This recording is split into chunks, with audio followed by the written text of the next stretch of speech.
Hola, ¿cómo están compañeras? Bueno, con este pequeño video que vamos a hacer ahora, vamos a redondear la presentación histórica de cómo ha sido la evolución de la seguridad social y previsional en la Argentina desde su comienzo, en el siglo XIX, hasta que terminó la década ganada y alguna reflexión sobre lo que ocurrió durante la era Macri. En realidad, esta última etapa es la que vamos a tocar más superficialmente, probablemente porque es en la que nos vamos a detener en cada uno de los temas en particular, porque son, digamos, porque es la etapa que estamos viviendo, son los derechos que hoy son corrientes. Ya pasamos de evolución histórica a derechos verdaderamente actuales, ¿no? Así que la vamos a pasar como más rápidamente. Es la etapa que se inicia cuando se sale de la convertibilidad. La Argentina sale de ese corsé que implicaba no tener recursos porque teníamos ficticiamente la moneda equiparada con el dólar, por lo tanto nuestras exportaciones no servían para nada, no daban los recursos para el desarrollo. Formó parte eso de un momento de estabilización de la economía después de la hiperinflación de Alfonsín, pero con el transcurso del tiempo fue significando un corsé para la producción, el desarrollo, la posibilidad de tener empleo, de tener salarios adecuados, pero por sobre todo de tener producción y trabajo. Y por lo tanto, en cierto modo, como ya vimos nosotros, hasta el 2001 hubo un retroceso, producto de un retroceso en el empleo y también de ciertas cuestiones más ideológicas, el consenso de Washington, la globalización, toda una situación donde en el mundo parecía que la Argentina o cualquier país no se podía correr de esa lógica. Entonces nosotros le llamamos, en realidad tomamos de la bibliografía, denominarla la recuperación y ampliación del derecho a la seguridad social. Desde el 2002, cuando salimos de la convertibilidad, nuestra diapositiva refiere al 2003, pero en realidad la recuperación comienza en el 2002, cuando la Argentina empieza a tener la posibilidad de desarrollarse. Y nuestras filminas van a llegar al final de la década ganada, pero vamos a tener cosas para comentar después. Cuando empieza el gobierno de Néstor Kirchner, empieza esa cuarta etapa, llamémosle, de la seguridad social, porque justamente lo que se hace con la devaluación que encabeza Duhalde, cuando se sale de la convertibilidad, se estabiliza la economía y se generan las condiciones para que todos los establecimientos fabriles, las industrias, tuvieran posibilidades de volver a crecer. Cuando vuelven a crecer, empieza a aumentar la ocupación. Se dice que en la década ganada se crearon más de 5,5 millones de puestos de trabajo. Imagínense, eso significa prácticamente 5 millones de familias, es decir, la mitad de la familia argentina con mejores oportunidades, con inclusión, con la posibilidad de tener la cobertura que la seguridad social nos da. Sobre estas cosas vamos a decir muy puntualmente. Respecto de asignaciones familiares, la incorporación importantísima hecha durante el gobierno de Cristina en el 2009 de lo que se llamó y se conoce como la UH, llamada Asignación Universal por Hijo y después Asignación por Embarazo, que en realidad no es universal, ya sabemos que no es universal, solamente que fue muy importante porque amplió el círculo de quienes son personas beneficiarias del derecho a que el Estado concurra a respaldar la tarea de cuidar a la familia, a trabajadores que no están formalizados, a monotributistas sociales, a personas con seguro de desempleo, a empleadas domésticas, y eso implicó prácticamente 4 millones de niños cubiertos, y eso se tradujo en 1.900.000 familias que tenían la posibilidad de tener esa cobertura. Y una de las cosas más revolucionarias, pienso yo, pensamos nosotros, de esa asignación universal por hijo, de esa incorporación a las asignaciones familiares, fue el hecho de que la presidenta decidió que la percibieran las madres. Para nosotros, para la reivindicación que el Sindicato de Casa tiene, para la discusión sobre todo el tema de las políticas de cuidado, de las políticas de equidad de género, el hecho de que la decisión presidencial fuera que las asignaciones universal por hijo la cobrara directamente la madre, fue una manera de dotarle a esas mamás que llevan adelante su familia de una independencia económica, hasta cierto punto, no es que sea un vagón de plata, pero es la posibilidad de organizar su economía familiar, de saber que cada fin de mes va a tener un ingreso asegurado y garantizado y permitirle un cierto respiro a sectores populares que su situación económica es bastante precaria. Así que eso fue una cosa muy, pero muy importante. La otra cosa que se agrega a esto es que en el 2013 la presidenta comprendió que también el salario familiar tradicional, el que cubre a los empleados de relación de dependencia, debía permitirse que lo perciban directamente la madre, aunque el derecho esté generado en el empleo en relación de dependencia del padre de los chicos. Porque la realidad es que en muchos casos los papás, cuando ya no viven con los hijos, o no sé si en muchos casos, en una cierta cantidad de casos, cuando no viven con los chicos, por ahí se olvidan que tienen responsabilidad. Y si encima el apoyo que el Estado da lo cobran ellos y no lo pasan para que la familia donde está verdaderamente el niño tenga un desahogo, eso es más que injusto y además ineficiente. De modo que eso estuvo bueno, aunque debemos decir que todavía eso no está suficientemente aceitado, llamémosle así. De hecho, nosotros, desde la senaduría de la compañera Mirkin, hemos hecho una presentación para que sea por ley que el salario familiar lo cobre siempre las mujeres, excepto si la madre no está, si los chicos no viven con ella, si hay, pero que sea la excepción que lo tenga que cobrar el padre. No importa quién sea el que genere el derecho. Así que en ese tema fue muy importante. El otro punto que fue una explosión durante la década ganada fue el tema de la cobertura previsional. ¿Se acuerdan que nosotros habíamos estado viendo que en la etapa del retroceso se había instalado una lógica individualista con el tema de la capitalización individual, que todo el régimen conducía ahí? Eso no se tocó hasta el año 2008. Durante los 6 primeros años de esta nueva etapa, lo que ocurrió fue interesante en un aspecto no tanto conceptual como muy práctico. Durante los primeros años del gobierno de Néstor Kirchner hubo 13 aumentos a la jubilación mínima. 13 aumentos a la jubilación mínima. Mientras tanto, las demás jubilaciones permanecían, como en la época de la convertibilidad, congeladas. Lo cual también hacía un poco de ruido y generaba un poco de quilombo. Pero fue muy importante para acompañar un proceso de inclusión y de equidad, porque los jubilados, aún hoy los jubilados que cobran la mínima, que son una proporción muy importante del total de personas jubiladas, tenían un haber muy, pero muy pequeño, y diría que todavía hoy ese haber deja bastante que desear, a pesar de que ha habido todas estas políticas. La segunda cosa enorme que ocurrió durante este periodo, durante la década ganada, llamada década ganada, y nosotros, las compañías que militamos en el sindicato de casa, lo sabemos porque hemos trabajado por eso, fue la moratoria provisional.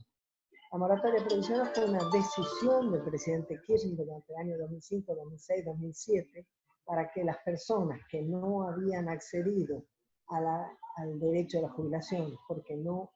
habían tenido sus empleadores, no les habían hecho los aportes, porque habían trabajado suelto por ahí, o por cuenta propia, tuvieran la posibilidad de incluirse en una moratoria, de modo que pudieran recuperar, pagar sus aportes de manera durante 5 años, descontado del propio haber jubilatorio, ingresar a la moratoria pagando solamente una cuota la primera, y permitiendo incluso que una persona pudiera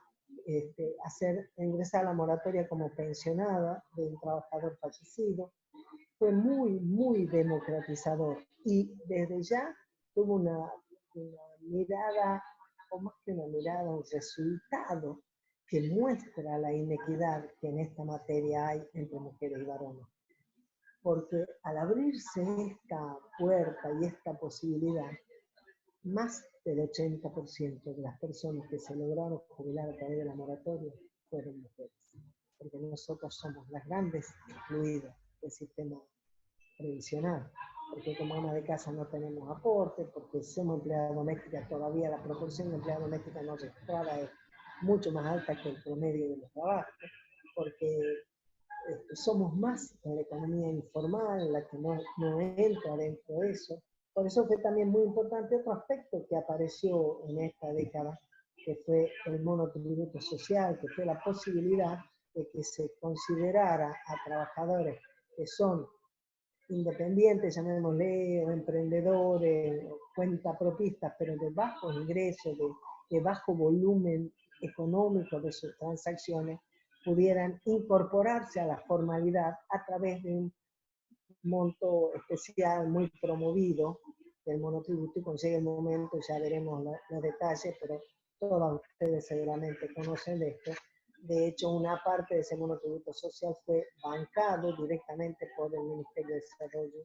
Social, pero eso permitió también la inclusión de varios cientos de miles de personas, muchas de ellas mujeres, no todas, no tanto como la jubilación, pero eso también fue muy importante y también dio la posibilidad de ingresar. Pero hasta ese momento, y todavía hoy, el trabajo informal es bueno para hoy, pero no da perspectiva de futuro. Y la última razón por la que nosotros somos la grande excluida del sistema previsional, según yo creo, es el hecho de que aún si tenemos un trabajo formal, muchas veces cuando tenemos 2 o 3 hijos ya la organización familiar se hace complicada. Nosotros renunciamos a nuestro trabajo formal y quedamos colgadas con 8 años de aporte, 10 años, 15, pero no llegamos a completar lo que exige la legislación, que son 30 años dentro del sistema. Bueno, no solo eso, como se vio que la cosa con los administradores de fondos de jubilación y pensiones era pésima, era decididamente un fracaso, y que lo que venía ocurriendo es que toda la captación de esos ahorros de los trabajadores iba a las administradoras, pero que el Estado tenía que poner los recursos para la gente que se jubilaba con la mínima, porque con eso no llegaba. Entonces, en el año 2008, también previendo que se venía una gran crisis en el mundo, de la mano de quien era director de la ANSES en ese momento, que era el compañero Amado Bulú, se le plantea a la presidenta la necesidad de reformar la legislación y recuperar para el Estado la administración de los fondos jubilatorios y volver a un sistema de reparto, eliminando el sistema de capitalización y el negocio de las administradoras de fondos de jubilaciones y pensiones, lo cual significó una recuperación conceptual del sentido solidario de la jubilación y en la práctica una recuperación incluso en relación a los recursos, tanto que ahí se estableció el Fondo de Garantía de Sustentabilidad, porque los fondos previsionales que estaban administrados por las FJP estaban traducidos, no sé si la palabra exacta es traducidos, que estaban materializados, por ejemplo, en acciones de diversas sociedades anónimas, entre ellas el Grupo Clarín, Pechino, grandes empresas de la Argentina, por lo cual el Estado, al recuperar la administración, administra hoy esa parte de acciones, que es lo que le permite la posibilidad de estar sentado en los directorios de esas empresas, y con una conducción política adecuada puede ser también parte de las decisiones necesarias para que la Argentina vuelva a tener un camino de desarrollo. En este cuadrito nosotros mostramos hasta el 2010, en realidad esto está muy fuera lo tenemos que actualizar, y cuando lleguemos al punto de la materia lo vamos a hacer, pero pensando en esta etapa, miren ustedes, si en el año 2003 la cobertura era de que cada persona en edad de jubilarse, de cada 3 personas, solo 2 estaban jubiladas, cuando llegamos al 2010, de cada 10 personas, 9,5 estaban jubiladas. O sea, de cada 100, 96 estaban jubiladas. Impresionante. La ampliación de la cobertura, ustedes vean cómo hay un salto del 2005 al 2006, del 2006 al 2007, que después va de a poquito sosteniéndose en el tiempo, y ustedes saben que tuvimos un retroceso en la época de Macri, incluso en la última época de Cristina se puso más peliagudo, con Macri tuvimos un retroceso, peleamos y el año pasado se pudo lograr una extensión medio mezquina, pero una extensión de la moratoria, y tenemos pendiente el tratamiento también de un proyecto de nuestra compañera Beatriz para que la jubilación de ama de casa sea por ley. De hecho, esa moratoria fue conocida en la sociedad argentina como jubilación de ama de casa, por el sencillo hecho de que cuando la cantidad se transforma en calidad, el hecho de que más de 80% de las personas jubiladas fueran mujeres hizo que se conociera como la jubilación de las amas de casa. En el tema de riesgo de trabajo, que es otra de las líneas importantes de protección, ya desde el año 2009 se mejoraron los pisos para las indemnizaciones, que no fueran tan bajas, tanto por accidentes como por enfermedades profesionales, lo cual objetivamente acompañó el proceso de mejora del mercado laboral con la mejora de los derechos de los trabajadores. De hecho, son todos temas que generalmente, cuando hay un avance, cuando las empresas tienen posibilidad de desarrollarse y tener ganancias, los trabajadores organizados también tienen mejores posibilidades de negociar sus derechos, entre otros eso. La cobertura de salud fue otro tema aparte, porque con la crisis del 2001 se había decretado la emergencia sanitaria y se había restringido el programa médico obligatorio, lo que se llamó el PMOE, o sea, el programa médico obligatorio de emergencia. A fin del 2005 ya se pudo restablecer el programa médico obligatorio y se fueron incorporando algunas otras cuestiones dentro del programa médico obligatorio. Ustedes seguramente lo saben y lo van a ver, que a lo largo de esa década ganada se incorporaron muchas cosas, entre otras la posibilidad de la fertilización asistida, que siempre ha sido una demanda de las mujeres, de las personas que quieren poder tener hijos y su situación de salud no se los permite por algo, y los tratamientos privados de fertilización son muy carísimos, entonces eso también se incorporó como un derecho, así como se dan, digamos, hay otras cosas cuando se aprueba una ley de salud reproductiva,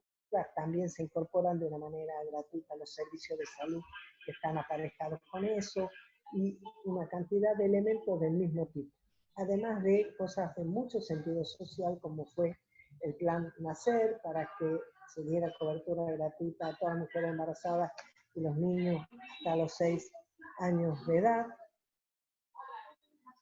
Se implementó la obligación de los médicos de prescribir y de las médicas de prescribir los remedios con el nombre genérico de la droga, no necesariamente y no obligadamente por la marca comercial. Todo el mundo sabe que todo el desarrollo, digamos, de mercado, de marketing, de publicidad y demás, encarece bastante los medicamentos, y por lo tanto, si uno tiene alternativas, puede andar mejor. Con el plan Remediar se le da oportunidad a los centros de salud, sobre todo a los que son más periféricos, a los que están más alejados, a que tengan como un botiquín básico importante. En el año 2011 se discute una ley que le establece a la medicina privada, a las prepagas, algunas obligaciones que antes no tenía. Antiguamente solamente tenía que cumplir con el PMO y con un control por parte del Secretaría de Comercio de sus cobros, pero la ley 26.682 equipara en otro sentido a la medicina prepaga. Por ejemplo, una de las cosas creo más importantes es que no les permite algo que era una práctica común en las prepagas, y era que al llegar a mi edad, la prepaga te pierde el expiante porque ya no le convenía. Sí, por supuesto que la ley prevé que vos puedas tener que pagar más porque sos un paciente más caro, pero no que te puedan dejar en banda. Bueno, el tema de la atención de la celiaquía también fue una cosa interesante que ocurrió durante la década ganada, donde hay mucha organización de las personas con celiaquía, la instalación de que se conozca que el problema de la celiaquía, que se incorpore en los estudios de los sistemas de salud,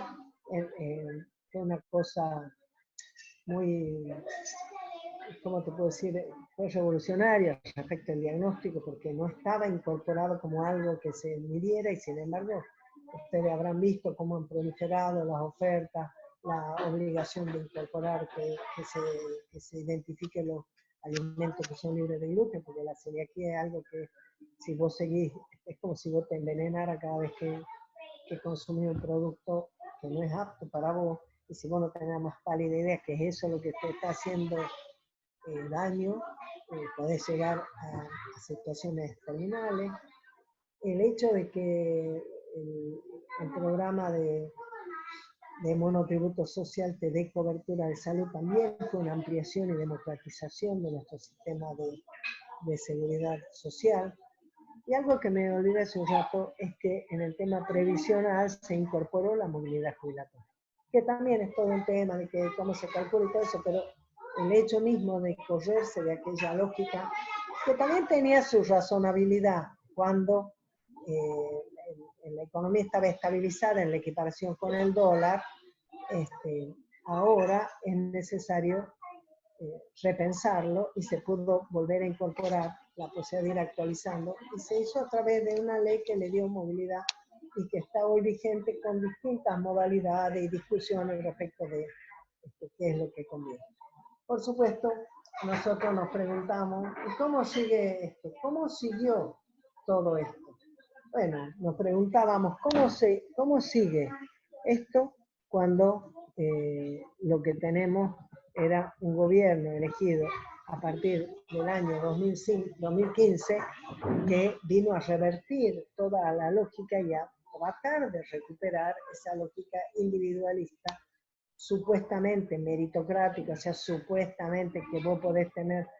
tal o cual beneficio porque te lo mereciste, cuando todos sabemos que los méritos siempre hay que hacerlo, el esfuerzo siempre hay que ponerlo, pero que las condiciones para acceder a los derechos tienen que venir dados por las políticas y por las oportunidades en la vida, y que, como ya sabemos, la única clase de hombres y mujeres que conocemos son los que trabajan, y por lo tanto la seguridad social, la previsional, es socia de que el mundo del trabajo tenga sus derechos, tenga su desarrollo, tenga sus oportunidades. En nuestro curso vamos a ver cómo algunas de esas cosas volvieron para atrás y también vamos a analizar cómo es la situación ahora y particularmente vamos a poder tener una mirada de qué está pasando hoy en plena pandemia con un virus que antes no se había conocido, sobre que no hay un tratamiento que se pueda aplicar y donde se ha instalado entre nosotros una modalidad de convivencia que la verdad es que no es tampoco saludable, porque estar solo, no poder abrazarnos, no poder tocarnos, pero como una medida provisoria, preventiva, puede ser que permita que lo transitemos mejor y al mismo tiempo que podamos reflexionar cuáles son las prioridades con las que debe abordarse esta situación de pandemia y de qué manera los mecanismos que tenemos, las instituciones que hay, la legislación que tenemos nos permite,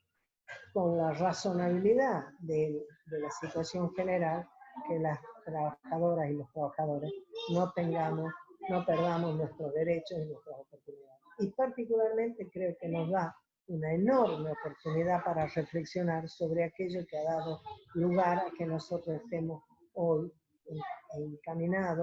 encaminadas sobre todo a tener una diplomatura universitaria en el tema de cuidados y políticas sociales, para que podamos tener una reflexión colectiva sobre esto que las mujeres hacemos históricamente, diariamente, en cada hogar,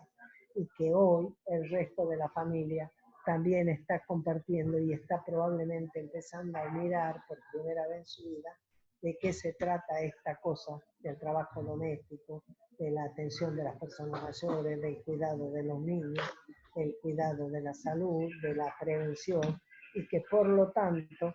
nos permita construir una sociedad que deje de esta pata para arriba, sino que plantada sobre sus pies nos permita valorizar lo que cada mujer en cada hogar hace cada día de su vida. Nos seguimos viendo, compañeros.